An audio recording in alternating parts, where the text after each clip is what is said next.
Hello, boys and girls, and welcome back to day 2 this week of our fluency. And our story this week is What Joe Did.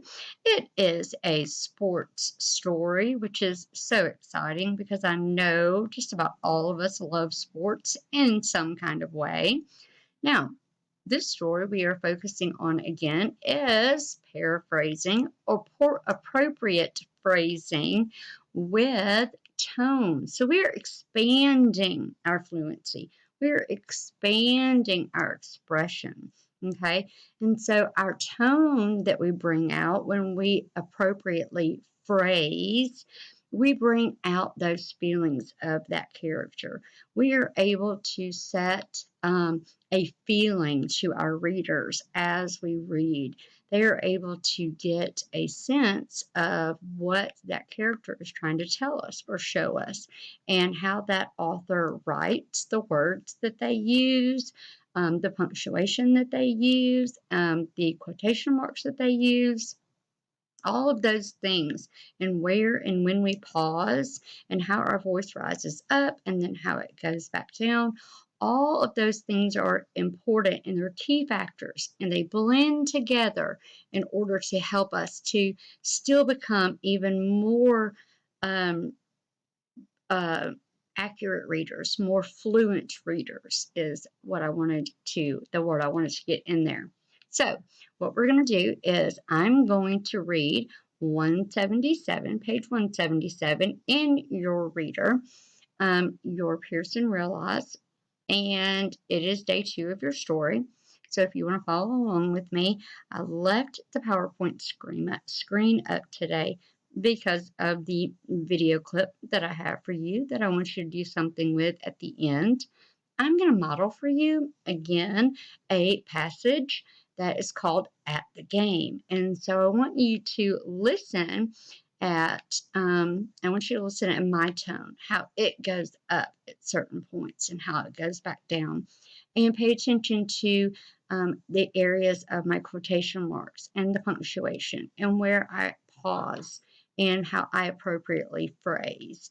And then I have a assignment for you to do so that you can practice and rehearse and become a more fluent reader, which I know you all are just doing an absolutely wonderful job.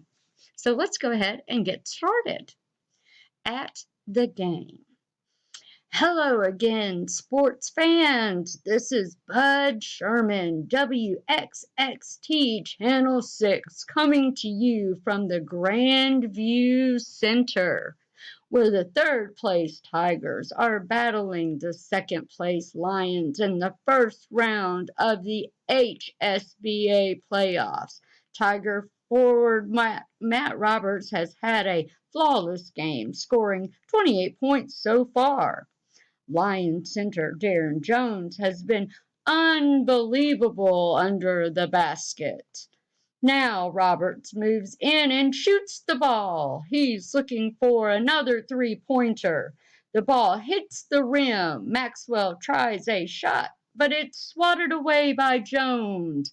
Grunding has the ball, and he's heading for the Tigers' hoop. Oh my, he's been fouled by Lee, who grabbed Grunding's jersey and arm. I imagine Coach Simmons is unhappy. That's Lee's fourth foul in this half.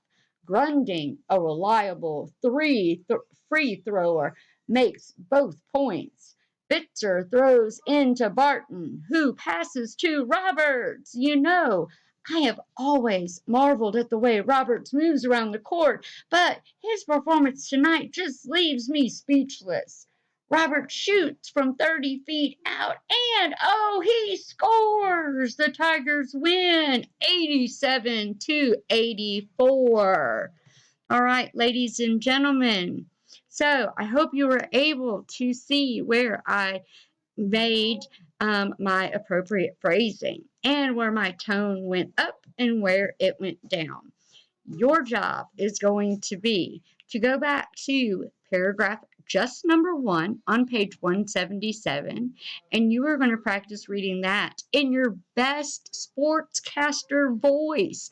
Go back and listen to the video clip as many times as you need to get that voice down pat. And I want to see what you can do. So go and rehearse and practice, and then go share it with somebody in your home. Know you can do this. Have a great day, and I will see you tomorrow for day 3. Bye-bye for now.